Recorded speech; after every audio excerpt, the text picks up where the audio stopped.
we are opposed around the world by a monolithic and ruthless conspiracy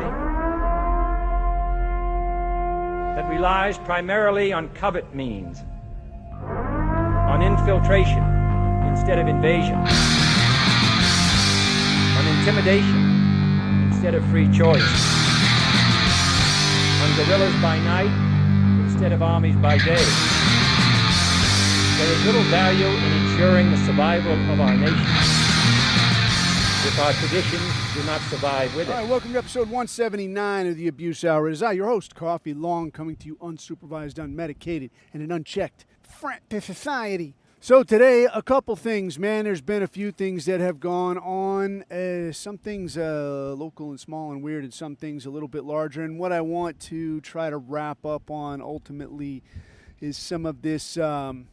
just kind of the situation, it seems to be, I don't know, I want to say quickly picking up speed, but it's like the steamroller has shifted a gear and is getting to that point where it's about to crush over somebody's knees and somebody needs to start making a fucking decision. So to kick it off, something that's going on that got a little follow-up on is this deal with the Michigan water situation. I was listening to S2 Underground, that deal in it. That's, again, a pretty good product. I don't know where all it is. I've only seen it on YouTube. But it's a pretty good product. The guy puts out some solid information. And he's talking about a situation where, and I don't remember where it was, but there was another situation where a hacking group had gotten into the, how can you say, like the computer-based control system for a regional water supply.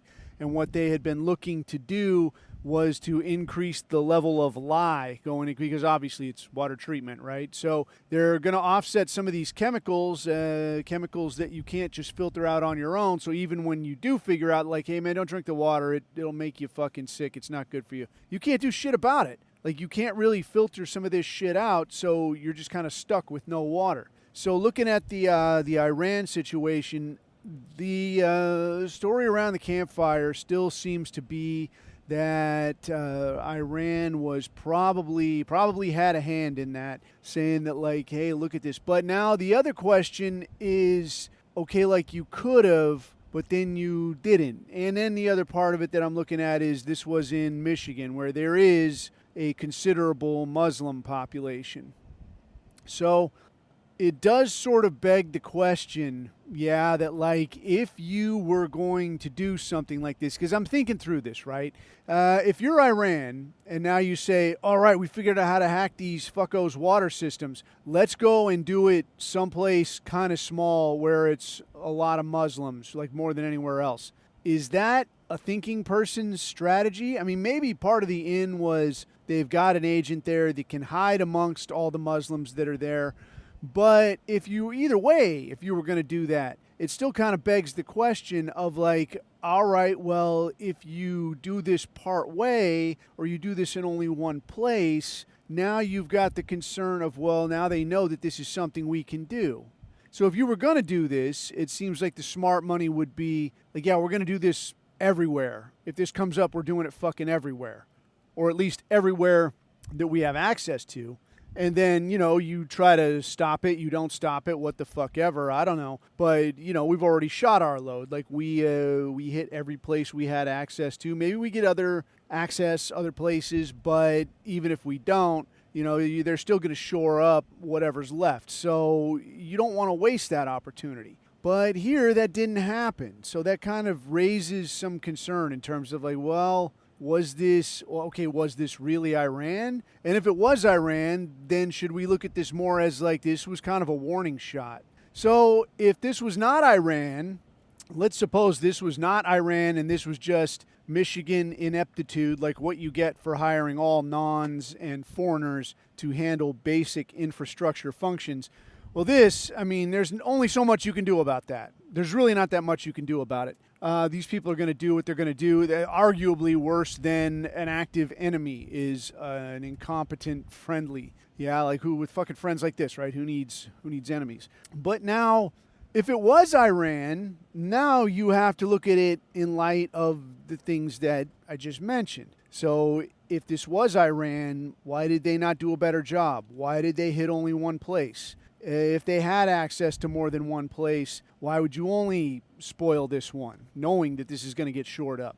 If you weren't sure this is going to work, why would you press ahead with it knowing that it might stymie your efforts in the future? These are all things that I think have to be addressed. You have to say, like, okay, well, if this was Iran, what message is being sent by this? For my money, the message is, look, dude, we can reach out and touch your people. We can touch your infrastructure too. This is your last fucking chance. And I mean, again, maybe not. You could say, like, well, maybe they really did try. Maybe this was the one in they had. They really did try and it just didn't work out. Dude, I can't see that. I can't see where you would get access to something like this. And instead of just shooting your load on this, why would you not say, like, well, we did it here. Why don't we try to do it somewhere else? Let's see how many of these we could stack up and then dump them all at once. And now you've got a widespread crisis instead of something people have time to prepare for.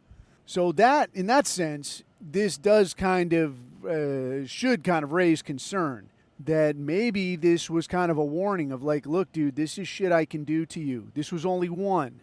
And if this was a warning, again, hypothetical on top of hypothetical, but if this was a warning, now you have to consider, if this was a warning, what does a no shit 5 across the eyes look like? Because 5 across the eyes might be like, now we're going to really fuck you up. You didn't fucking listen, now this is happening. But the way it looks, the way it sounds, is Orange Retard is still talking now about we're gonna work it out, and his only benchmark of victory at this point appears to be, yeah, we got the straits open. That's really the only thing that they're saying, like, yeah, it's a win. It's a win. We got the straits open. So, like, basically you're back to square one. Your strategic reserve is depleted. All your armaments are depleted. People don't like you. A lot of people are dead. But you got back to square one. How the fuck is that a win? Like, what world are you living in, man? But just the same, it seems like, and what else can you call them, dude? Magatards, like retard enjoyers. I don't know. But there are still people insisting that this fucking guy is doing a good job, which is insane to me. It's fucking insane. I mean, I saw one tweet this morning that was talking about, like, hey, weren't you people just running on about fuck Joe Biden? You were running on about this. I mean, no time ago. It was just a little while ago you were running on, oh, fuck Joe Biden, all the economy's fucked up, all the inflation, all this, all that. Okay, yeah, but now look at where you are now. And what are you going to say to this? Oh, no, dude, no, he's doing a good job. He's really doing a good job. Are you out of your fucking mind? But I guess there are people raising concerns or just outright bitching about the price of food because fuck me, man, food is not cheap, dude. That shit has gone through the fucking roof. I saw a Sopranos meme talking about, now listen, T, here's the idea. In this world, your only girlfriend is a girl you see on your screen who's actually an Indian guy that texts you every morning, and then at dinner time, you pay for a $50 limo for a burrito. It's like, yes, that's where we're at, man. $50 limos for your burrito limos. So people were bitching about like, hey, dude, I'm paying like $20 for a fucking burrito. And Dan fucking Crenshaw, fucking cheese dick that guy is, like, how bad do you gotta fuck up? I mean, I don't know so much from the specific ins and outs of running for office in the U.S., trying to get into Congress or this kind of shit. But check this shit out. Like, you're a retired not retired, gone, went away. Guy went away because he's only got one fucking eye, and thank Christ because he probably sucked ass anyway. But you're a former special ops guy, injured with a very obvious injury, walking around with a fucking eye patch. You're a Republican in Texas, and you have the blessing of the President of the fucking United States. How are you fucking this up? I mean, how fucked up do you gotta be to get shit canned with all that shit on your resume? All of these feathers in your hat, all of these silver bullets, and you still fucked it up and got shit canned by your own fucking voters. And I mean, you're not even meaning to represent like some vast swath of real estate where there's just people everywhere, people I never met, man. I got to connect with them through, little visits, and I meet them for ice cream, and I go to their Little League games, and oh, I love Little League. I played Little League when I was a little girl or whatever, and like, this is how you're supposed to half-ass this thing. No, dude, it's one fucking congressional district. You should know these people like first name basis type shit. But obviously you don't. You didn't do a good fucking job. You fucked this up 10 different directions. So now this guy gets shit canned, and on his way out the door, somebody's pissed off that they got to pay like $20 for a fucking burrito. And this asshole comes out with like, yeah, you people bitch and bitch. And I don't remember the exact wording of the quote, but the essence of it was, you people bitch and bitch. Why don't you eat some ramen? Get a job and eat some ramen. What the fuck, Holmes? For a dude who, I mean, the guy hasn't been in D.C. He ain't been there 10 years. Hasn't been there 10 fucking years. Nancy Pelosi, there's fucking pictures of her father, Thomas D'Alessandro, who was a no-shit gangster, FBI file on the dude and everything. You can look that shit up. And there's photos of that guy tuning up JFK before the headshot, obviously. But tuning up JFK, and standing to his left is his daughter, Nancy fucking Pelosi, in the like little 60s teenager sweater titties and the whole deal. So there's her. She's been in D.C. a long fucking time. And it took all this time. Like, when did you ever hear about how corrupt and how much money that broad had in her pocket? Like, how much insider trading has this broad been up to? How long did it take you to hear about that? Did you hear about it within the last 10 years? Did you hear about it within the last 20 years? You probably didn't even know her name 20 years ago. But now you know, like Nancy Pelosi, yeah, this bitch makes money, dude, insider trading. But it took all this time. And it took her being a fucking boomer. A fucking boomer that doesn't understand that the internet will fucking find out when you're up to no good. It took all this time. But fucking Crenshaw, this asshole ain't there a fucking decade and the fucking dime is dropped. Like, yeah, this guy's in it for the fucking money. Fuck this guy. This guy's worse than fucking Pelosi. This guy's fucking ridiculous. Fuck this guy. And he gets shit canned. But then all these other assholes, they just fucking jump right on with it. Like, nah, man, Trump's doing a great job, doing a fucking incredible job. Trump, yeah, hooray, orange retard. And like this fucking cat turd individual. I don't know, what the fuck is this, dude? I mean, it becomes real fucking obvious. I mean, I'll tell you that. It has become real fucking obvious where the fix is. Like, the fix is in with some of these cats. Nick Fuentes? Dude, there was a time where I could just come right out and say it now. Like, I never liked that faggot. I never liked that fruity little shit. I'll tell you, man, I don't like to punch right. If it's, it's our cats, a dude could be however he wants, man. You could be a trailer trash living motherfucker. You could be an old, fat, broke-ass schnook.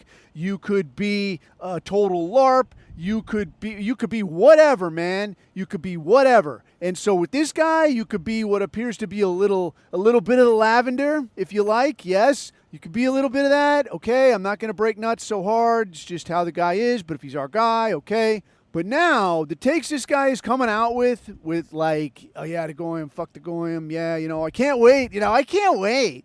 The way that the guy talks, man, I don't like this guy. Didn't like him before, tried to not punch right on the guy, but the way that this guy has gotten down, it's just very obvious that the fix is in, and just like with a lot of these cats, when they start doing this thing, and too, like it came up in the chat, hats off to, not going to name names. But, a guy kind of naming some of what used to be some very prominent figures on our side of the fence that had started their own political movement. And then suddenly, somehow, right when it seemed like everybody was on board, then suddenly the rug pull happens, long faces everywhere, and everybody is going, man, this fucking sucks, dude. Just absolutely let the air out of a whole lot of people involved in this thing.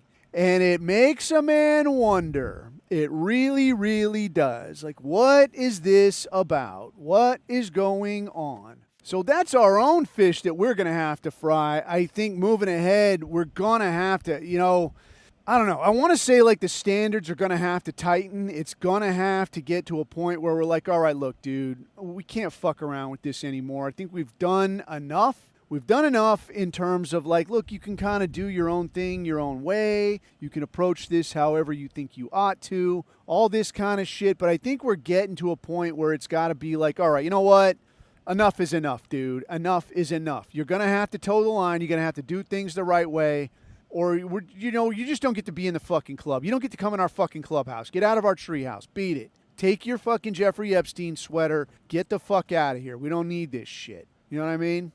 So, Moving ahead here, some of the things that have got my attention, like when I say that it seems like it's coming to a head, where people are going to have to pick a side, some of the things that have got my attention in terms of this was first something I saw that was getting put out by Hassan Piker. So this Hassan Piker, this dude is like, I don't know, this guy's only born in like 91 or some shit.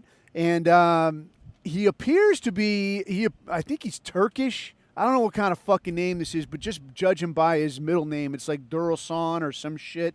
Appears to be Turkish. I guess his family moved to Jersey from Thessaloniki. So, again, like he don't look fucking Greek to me. He don't act Greek to me. He talks about being Muslim. So I'm going to assume he's fucking Turkish. And if does it really fucking matter what version of Roach this guy is, though? I mean, fuck this guy.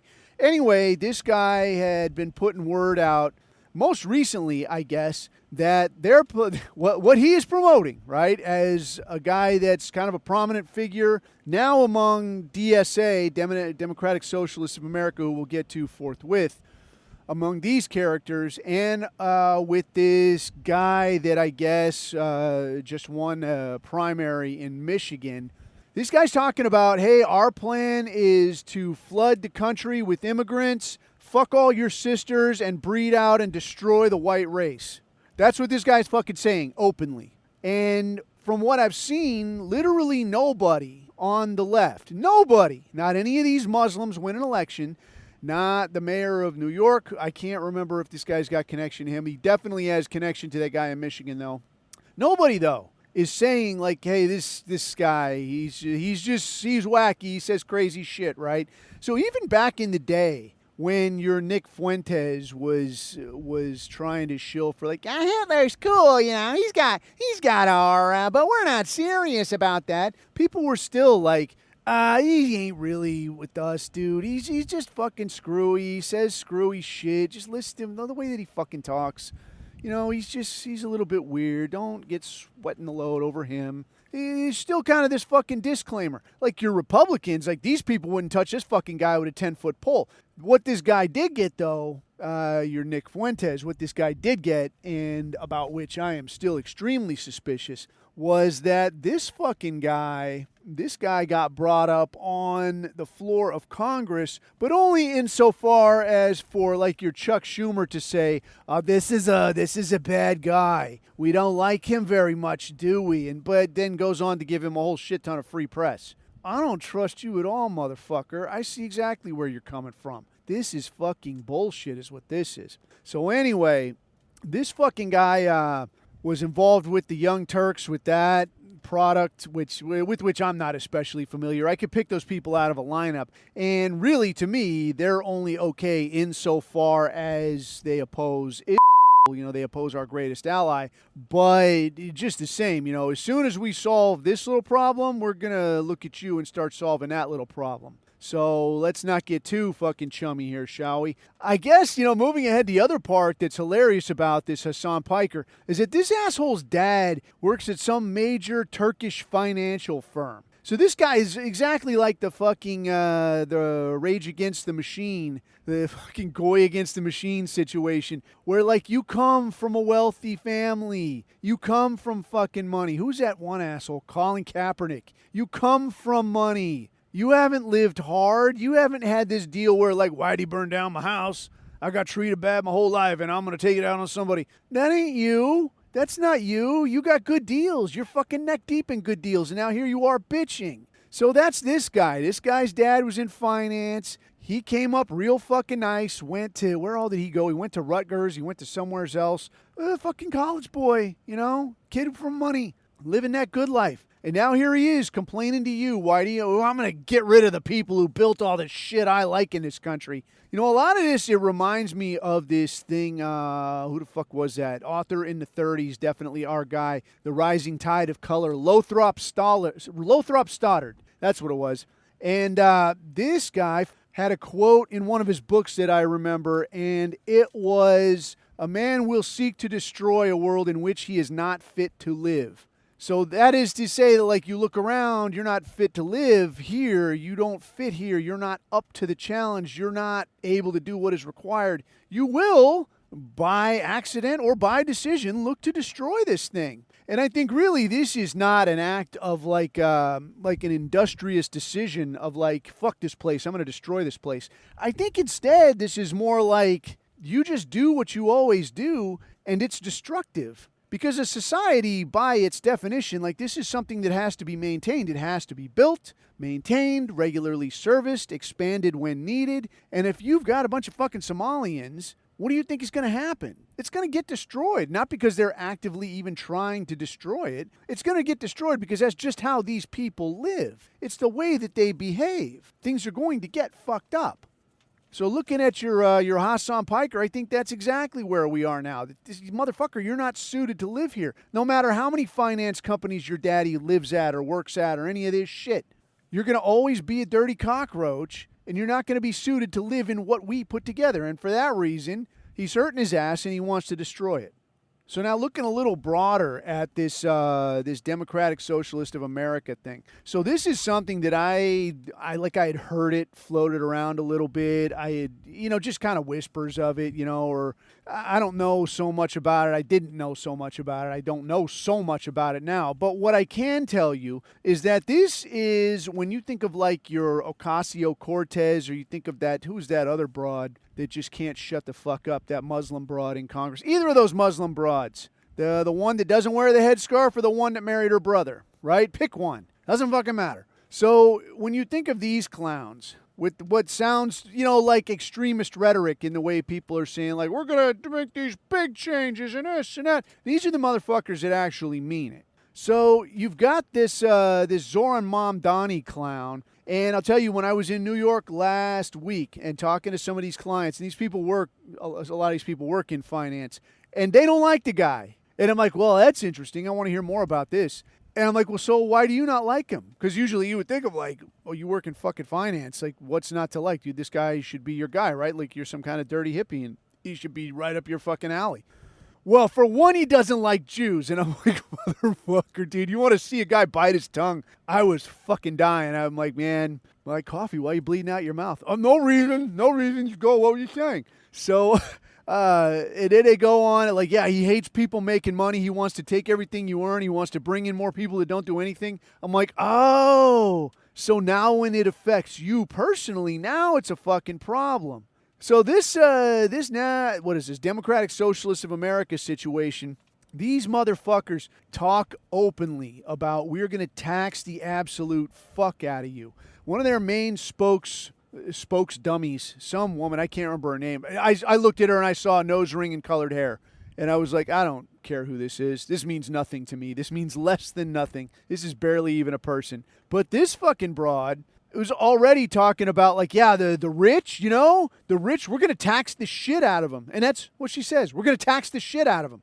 So whoever is interviewing her is like, well, when you say tax the shit out of them, what does that mean exactly? She's like, well, like, I don't know, just like, like some people have like a lot and some people like don't have like anything. So like, we're going to like tax the shit out of them. And it's like, well, that doesn't fucking, one, it doesn't tell me like, well, how much are you planning to take from people, for one. And for two, and I think this is actually the more important piece, when you say the rich, what the fuck does that mean? Because on one hand, right, when you say the rich, this could mean guy with a private plane, guy that owns a private plane in his own name, as though there's such a thing, guy with a summer home and a winter home and an apartment in Geneva for one of his mistresses and in his own name, right? But you don't think of it in terms of like a guy that busted ass, a guy that saved his nickels, and now he's a guy that doesn't have to pay for a mortgage and he can actually afford to go on vacation every year and he can set a little money aside. Well, see, that's the rub right there, because listening to these people, that is the rich, all right? That is the fucking rich that is that she wants to fleece good and hard, and you're going to pay for this motherfucker over here that doesn't want to work. That's going to be you picking up that tab. So these are the people she's talking about. So why is she not talking about the guy that, with the private plane and the apartment in Geneva and such? Because that one guy doesn't own own that shit. On paper, that guy doesn't own anything. That's what motherfuckers gotta understand. This is what makes my fucking head hurt really good and hard.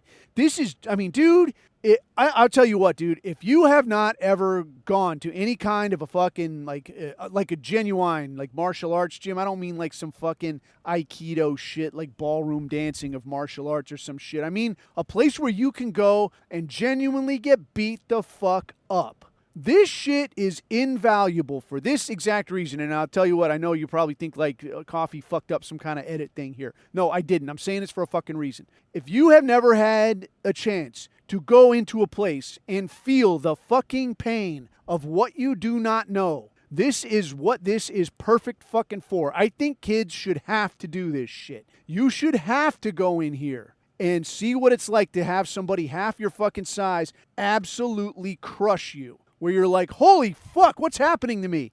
And it's obvious this is not luck. This is not strength. This is something this guy knows that you do not know. And you are getting fucked up by it.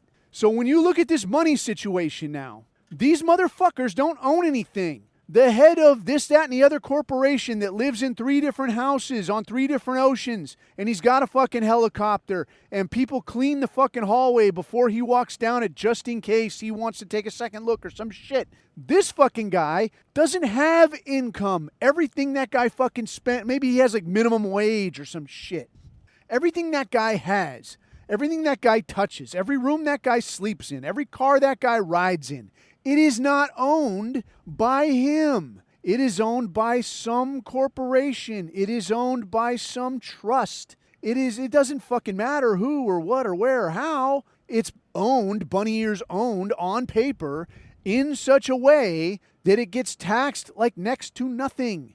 In some other country, owned by something in some other country besides that.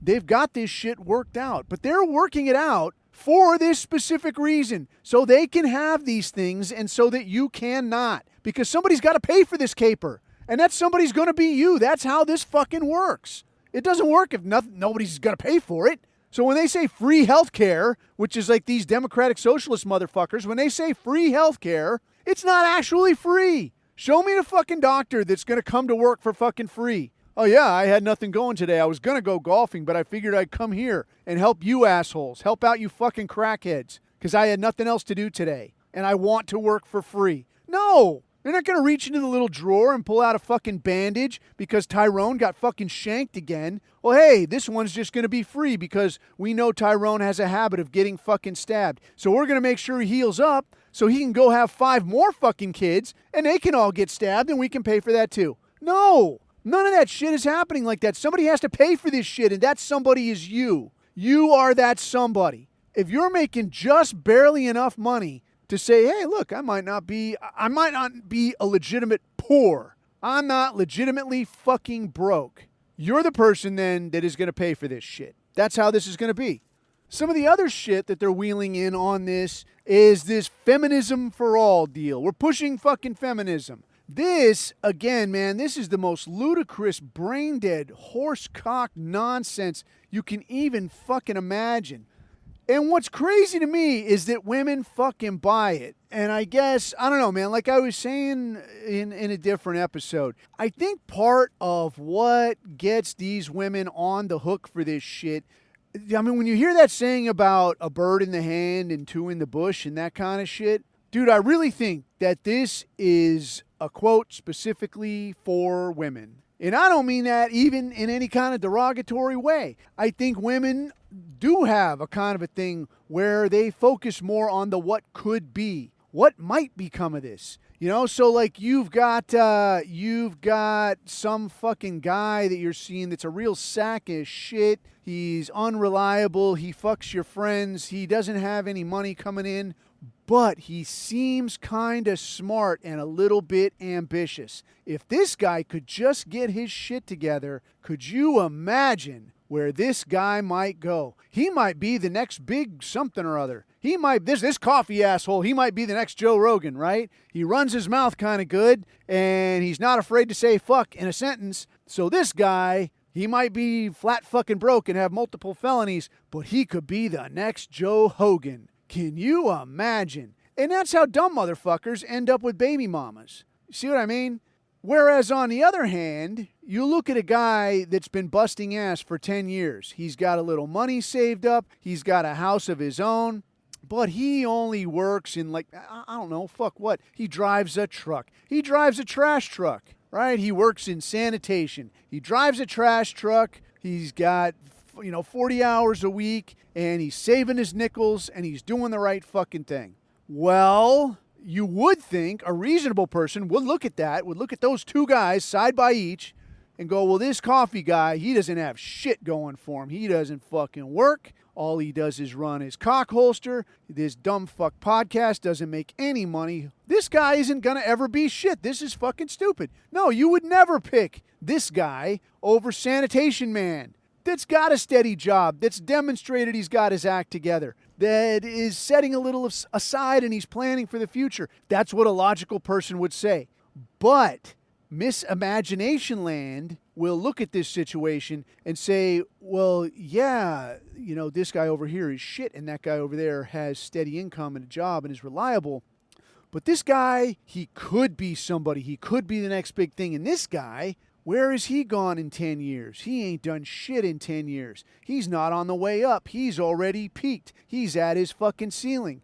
This guy over here, this asshole, he could be anything. But this guy over here with the steady job, that's it. What you see is what you get. Do you want to be Mrs. Garbage Man? Is that what you want for your life? Did you not have bigger dreams? And this is how a guy like that gets overlooked. I mean, never mind the plain and simple fact that this is obviously the much better choice. But I mean, dude, this is the woman approach in a nutshell, man. Like, just imagine. Imagination Land. Now, if we sit and think of this like stone fucking sober, even a lot of very silly women, probably by, early 30s, they'll start saying, yeah, this guy might be, bunny ears, the next big thing.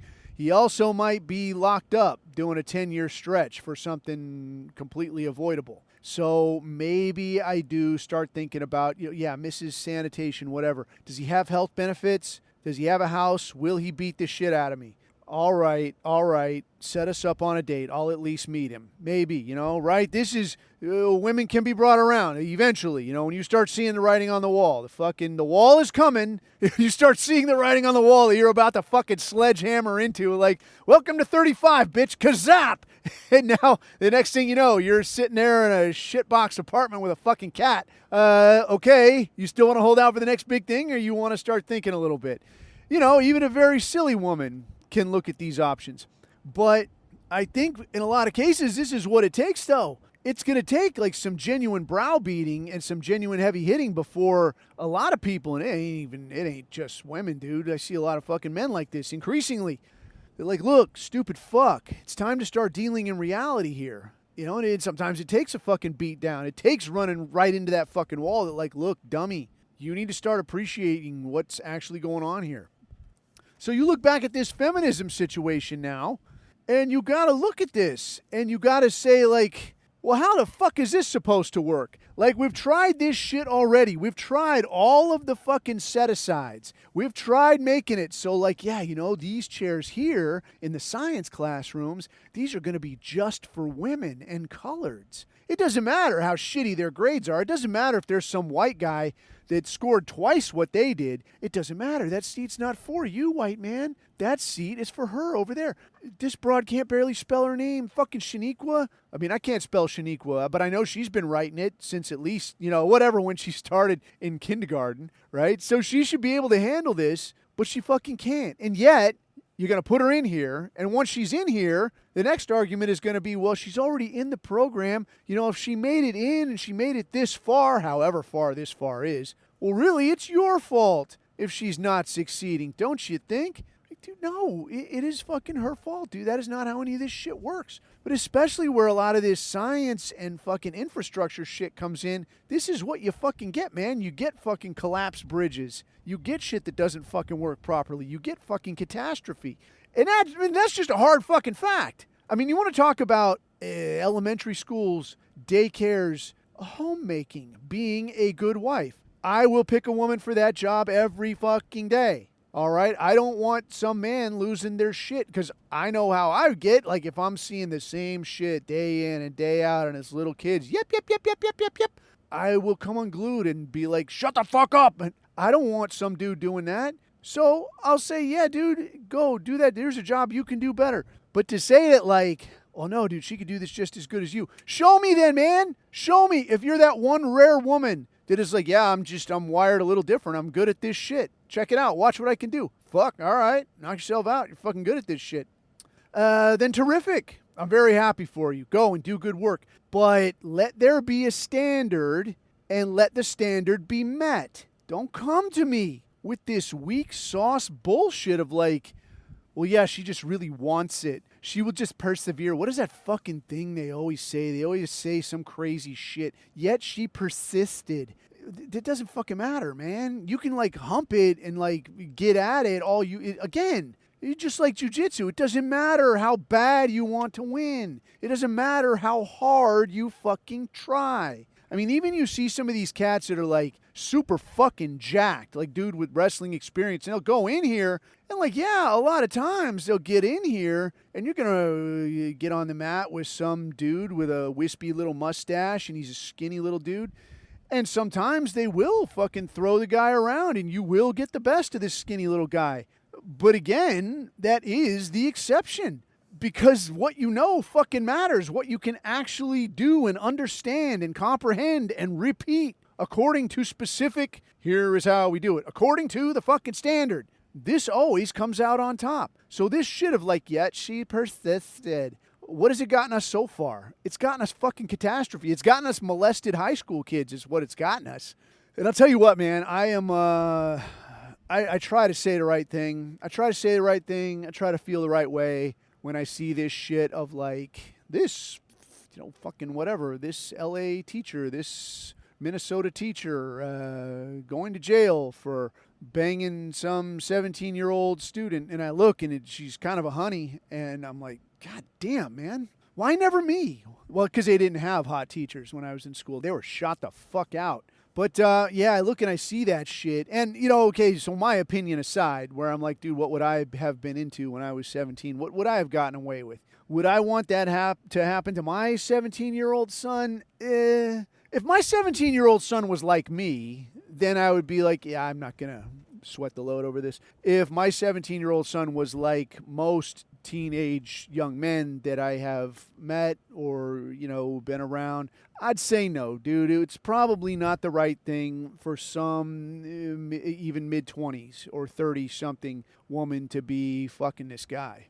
It's not cool. It's not actually cool. So, okay, fine, fucking fine. But this is what you get. And you don't get it just sometimes. You get it a fucking lot. You get it a whole goddamn lot. So this is where we're at on this fucking feminism thing. You get shit that doesn't work right. You get the third fucking world. And you really do. Good God, man. What's fucking wild is like when you go to the third world, anytime you go to the third world, shit doesn't work right. Things don't work properly. Things happen late. They happen kind of clunky. But what you do figure out is that you're talking to some dude and it's just that he ain't that bright, but he does want to eat. He wants his family to eat. So he will bust ass. This was something that I noticed in the Philippines, like a motherfucker. Like if you ask somebody for something and they can't get it, if you offer to like, dude, I'll fucking pay you. I just need this thing. They will shit away to get it for you. Even if it's like, I got to go somewhere else. If it's, if it's fucking ludicrous, you go to the fucking, rental car place and you're like, I need an apple pie. The guy's not going to get you an apple pie. He will tell you a place you can get an apple pie. If he doesn't know, he'll figure out a place. I would call. I know some people. I can find out about the best apple pie if that is the one that you want. He'll find a fucking pie for you. He won't bring it to you, like that. Like he won't hand deliver it in your fucking car. But these people will bend over backwards and fucking sideways to get you what the fuck you need. And even if it's fucked up, like, it is hard to hold it against them because you're like, God damn it, man. You say, give me a chicken sandwich. They come back with a fucking burger, and they're like, here you are, sir. I get your burger. And you're like, dude, I asked for a chicken sandwich. And they'll look at it like, ah, shit. And, like, I'm going to have to eat the cost on this fucking chicken sandwich. So, oh, sir. And, like, don't worry about it. Just give me the fucking sandwich, man. It's not a big deal, Just give me whatever you got. I don't care. But in the States, then, it's like, hey, can I have this? And it could be sitting right fucking there. And you're going to have some woman that's like, fuck, Oh, God, why do you... Oh, shit. Asking somebody to do the very basic fucking minimum, I notice in the States, is like, you're asking for a tall fucking favor. Like, what, did Santa just come through here? Were you just sitting on a bearded man's lap or something? Is it your fucking birthday? What do you think this is? Like, no, you're not getting whatever the fuck you get whatever I have here. Sir, I'm about to go on break right now, so I can't just give you whatever, sir. Like, God damn, man. But this is what these people are talking about. We want to take your money, and in their words, we want the streets to flow with the blood of the capitalists. And yeah, dude, I can appreciate the idea that, like, hey, a nation is more than just a fucking marketplace. It's our fucking place. But I can also dig the idea that, like, look, motherfucker, without any kind of an incentive, without the proposition that, am I going to get anything for this caper? Then I'm not going to lift a fucking finger. Which, quite honestly, might have a lot to do with why, getting anything done in the States is the way that it is anymore. Because everybody knows, like, well, I could just fucking sit here and maybe make a little money. Maybe I don't get anything. Or I could bust ass and then pay a shit ton in taxes. And then, who knows? Maybe there's a little left over. Probably not, but maybe, right? That's where we're at on a lot of this, I think. But the way I think they're going to get this through the front door, I think the idea here is that... they're coming at this thing presenting it as anti-Zionist. And I've talked to a few leftoids and heard some of them just talking about this shit. And something I notice that they're always doing is saying that we're anti-Zionist. And sometimes even anti-Israel. Yeah, fuck Israel. Yeah. Okay. But is that really the problem? Because they're talking about, in a lot of cases, like, dude, it's like open communism. The red flag, the whole fucking deal. So they don't have a problem with that. But then they'll come with, like, well, I'm anti-Zionism, for all intents and purposes, it looks like, only insofar as it applies to, like, a free Palestine kind of a thing. Then, well, now I'm fucking, anti-Zionist. So, really, what would it take then to say, like, well, no, I'm anti-Zionist, because who gives a shit what you call it, man? If they all leave Israel, like, imagine this, like, everybody, your Ben Gvir, your Netanyahu, they all leave Israel. They move to Ukraine, which by convenience has been cleared out pretty much. Now they all set up shop there. They don't call it Zionism anymore. They call, who the fuck knows what? Shlomo Manifest. Who the fuck knows? Call it whatever the fuck you want. It doesn't matter as long as you don't call it Zionism. Why? Because Zionism's bad. Yeah, so we just don't call it that anymore. So now... you don't have Zionism. You don't have Israel. Well, what are you guys opposed to then? Oh, nothing really, I guess. So we're just socialist. And, judging by your anti-capitalism, high tax type situation, you're really just communist. So who is usually in charge of communism? Well, I mean, fuck, who's in charge of all of this shit as it is? I mean, how many pictures of Zoran Mamdani did you see with those stupid fucking black fedoras and those motherfuckers in the beards? Who the fuck do you think they are? These Chabad clowns? So what do you really get out of this? Okay, so you get rid of a label. Great. And that's what these stupid fuck Karens are really doing anyways. That's all they fucking do. You harp and bitch and cry until the label is gone. But now what? You still get the same fucking product. That's what makes me nuts about, you hear a lot of these bitches running on about Trump. I hate Trump. I fucking hate Trump. Why? Fucking why? I hate him, but I can tell you why. Why do you fucking hate him? Because he's a liar and he's a rapist and he's in the Epstein files. And did you even see what's in those files? Yeah, dude, yeah. I mean, I've been telling exactly you these things for fucking years. You didn't give a shit then. Why do you give a shit now? Because Trump is a fucking asshole. Oh my God. Like, do you fucking hear how dumb you fucking sound? You didn't give a shit about any of this. You didn't give a shit about child trafficking or rape or corruption or insider trading or murder or war or any of this shit. You did not care until this particular retard showed up and they just decided, whoever the fuck decided, the Chabad people, I don't know, just decided this guy's going to be your punching bag. He's going to be your fucking straw man. Beat the shit out of him if you want. He's the asshole here. So when this guy is gone, and he'll be gone eventually, when this guy's gone, what then? What do you think then? Rainbows and lollipops? Is it going to be that kind of party?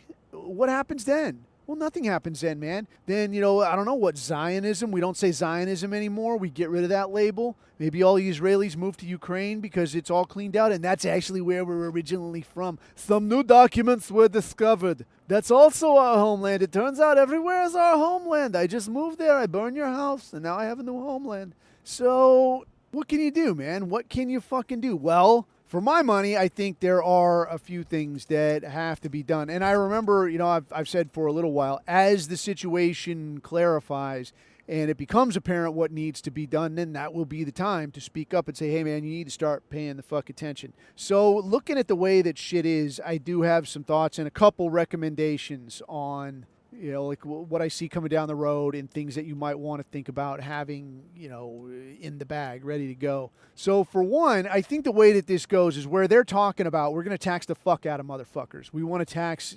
obviously not the CEO of any major corporation. They're talking about you. They're going to fucking tax you. So in that sense, I would be prepared for that shit. I don't know what situation might apply to you, whether that's putting your house in a trust. Who's to say they don't just say, hey, well, we're taxing trusts now. I don't give a shit. You fucking, your house is in this trust. Well, guess what? We're not taxing the trust. We're taxing the property. Pay up. Just like they do with houses in a lot of states, cars in a lot of states, any of this shit. I'm taxing your fucking property. Pay the fuck up. But to have things in a way that you can avoid, that you could hold on to value while avoiding some of these taxes, some of these penalties.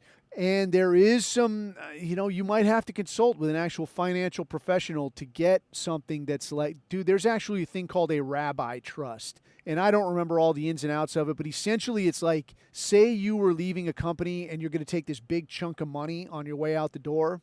Like say you had been deferring payments some kind of way to keep your taxes down. And now you got this big chunk of money.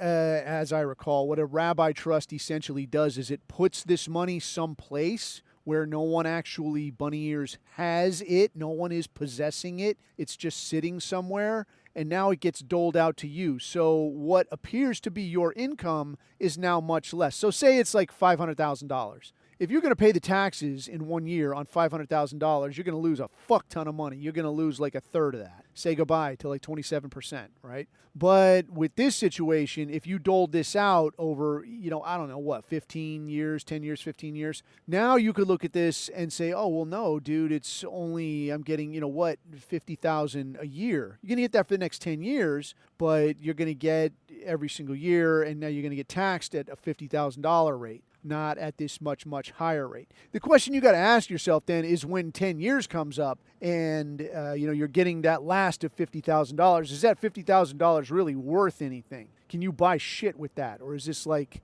a waste of fucking time? Probably it's going to be a waste of time, but that's kind of the tightrope you got to walk here. This is the one you got to figure out for yourself. So in that sense, then, I'm talking about hoarding shit, man. Like, dude, I do it too. I buy shit I don't need, but we got to start leaning towards, like, I'm saving fucking value. Like, not just money, not saving just money. I'm saving value. So in that sense, I would say putting money into something that will retain value. So that, might be like firearms or even liquor, for God's sake, if things got absolutely horrible, or gold or silver, whatever you think is going to retain value. This is your decision to make. But $1 under your mattress, this ain't going to make the cut. I can tell you that. $1 under your mattress is going to be worth like fucking 30 cents in 10 years. So that's not saving value. That's getting fucked. So the idea here, man, is trying to cut it real smooth and figure out where you can put your value in a way that keeps the man's mitts off of it. Second would be to group up, man. You got to get connections. And I don't mean just in it, like a lot of cats talk about, like, you need a fire team, bro. Like, you're going to be going toe-to-toe with, I don't know who, the invading hordes, That, for my money, if I lived at, like the deal in, what do you call it, fucking Sedula or whatever the fuck in Spain, and these fuckers were pouring in, man, I like to think that there would be dudes to my left and right that would be like, not on my fucking watch, fucking bodies, dude, fucking stack. That would be ideal. I think that's a best case solution. I mean, you can bitch and cry about that. They're like, that was somebody's kid and he had hopes and dreams. Dude, the fucking cockroaches in your pantry have hopes and dreams. I don't give a fuck about that, man. I am not in it for them. I am not here to provide for them. I'm here to provide for my people, for my family. And a motherfucker storming the beach, literally storming the fucking beach, works in direct opposition to that. So for my money, when you leave these motherfuckers face down on the red sand, yes, that's well fucking deserved. It's a fucking no-go, dude. So yeah, that is a component of that. I mean, that is, one way that people think of this. But the other way that I'm thinking of here is as shit gets increasingly hectic, there's always the chance, that maybe they say, hey, I don't like you very much. I saw what you posted on the Facebook. I saw what we heard about what you were saying at work around the water cooler. We'd like to have a few words with you. We might need to lock you up a little bit. You're inciting racial hatred. Well, if this is going to be the case, then there may need to be a situation where you just kind of haul ass for a little while. Yeah, to say, like, I'm just going to get the fuck out of Dodge, man, like GTA, and wait for the stars to go down. Like they want you, poof, you're gone. Because I'll tell you something, man, the whole time I was in, this was like the hardest part, literally the hardest part of being in like Iraq, Afghanistan. Like a lot of these motherfuckers, they're not great fighters. I mean, the Afghans been doing it a long time and they have a home field advantage. But again, like they're not on our level, dude. It is what it is. But what did make them hard to deal with is the idea that you go to a motherfucker's house, he might not be there. And he might have heard you were coming. Somebody up the street might have tipped him off, and he fucking bolted. But where did he go? Nobody fucking knows, dude. The guy's got probably 10 different fucking places he could hide out within running distance. He's got a whole shit ton of people that are like, yeah, bro, just lay low here for a while. You can't go check all of them. I mean, fucking hell, dude. You go to what? 1, 2, 3 places? How many places you got to go before you're going to fucking figure out that, like, yeah, even if they got a hold of the people at your actual house, and then they're like, give me a list of places this guy could be. Dude, he's going to hear you fucking coming in every door you knock on. Every single door you knock on, the chances of you getting a barrel up the fucking nose goes up. So how long you want to roll these fucking dice? Like, it don't take very long to have to learn this. So my experience was like, you go to a place and it's a bunch of women and kids there and you're like, all right, shithead, where's fucking Muhammad Ali? And they're like, oh, he is not here. Maybe a fucking neighbor dimes him out. Maybe he borrowed his neighbor's lawnmower. He's like, fuck that guy. I'll show that motherfucker. And he's like, yeah, dude, he's at a house 2 houses up. Like, you can do that. You can try your fucking luck. But if you go cruising 2 houses up, you don't know what the fuck you're walking into, man. You got zero fucking intel. Like, you were walking into this already. It might have been a little slim. It might have been a word of mouth thing. Yes, he is there. He is there every Tuesday evening. Always he is there. Okay, but that's at least something. It ain't much, but it's something. But now you pull this shit where, like, you're just going to a house you never seen. You don't know what's in front of it, what's in back of it. You don't know fuck all, man. And now you're going to cruise in here and like, hello, this could go very fucking wrong. And this is in a part of the world where, like, yeah, people are authorized to have like an AK in the house, but they also know what's going to happen if they do something stupid. Like, there's not going to be court, dude. Like, you're just going to get fucking murdered. So they know to not fuck around. U.S., dude, people talk shit about, like, man, you got guns, you ain't going to fucking do nothing. Dude, if that cork gets fucking popped, for my money, that really is the thing that's, keeping the, keeping the toothpaste in the tube, I guess. Because I really think, like, once this thing fucking goes, it's going to be fucked up. If it becomes a thing where, like, all right, no shit, the authorities ain't on our sides, they want to fucking hurt us, fuck them. If they come to your house, they're only there to hurt you, so fuck them, let's go. Dude, that is going to get fucked up. I mean, I don't want that to happen, dude. I'll black pill like anybody, but you want to talk about fucking mayhem? That is not some shit I would hope for, dude. Like, that is going to be that's going to be a fucked up situation. But keeping in mind then, what are you trying to accomplish? You're trying to become hard to find in the unlikely event that you become that motherfucker that they're trying to find. So in that sense, start making connections. Start building friendships, the sort that you could call a motherfucker and be like, bro, the shit is bad. The shit is hectic. I need somewhere to lay low. Can I crash at your place for a couple days? Yeah, sure, man. Get over here. Man, I got to hide a body. Who do I call? Right? You want to be that motherfucker, and you want somebody to be that motherfucker for you. This is the person I'm going to call when shit gets hectic. That's what you need, and you need a bunch of them. So get fucking cracking. And then lastly, train, man. Train up. Not just get out here with your gun and run and gun in the fucking desert. I mean, like, talk through this shit. Think through this shit. Start building routes in and around where you live. Look at the shit you do every day and start thinking about, if somebody was following me around, how would I ever know? Do I have anything built into my daily pattern of life that I could say, hey, this is how I'm going to know what people are doing. This is how I'm going to know if somebody's watching me. These are the things I should look for. These are the people I can trust, where I see every day, where I go. If I go to the same coffee shop, is that barista going to be willing to say, like, hey, man, there's a guy that was in here asking about you? I don't know. Is that cool, or is something up? You want me to tell him you like left town? If you can do that, you're going to be a step or two ahead, and that is where you want to be. So with that in mind, I'm going to actually let you go before I go through the car wash. But if you dig this shitty content, you can find it anywhere dodgy content is purveyed. Your Apple, your Spotify, your YouTube. Where the real action is, of course, is on Telegram, t.me/The Abuse Hour, and associated chat. And, of course, if you want to leave a guy $1 or $2, the Buy Me a Coffee thing is just there. But until we meet again, then, keep your eyes on the horizon and keep your neck out of the noose. I have been Coffee. These are my takes.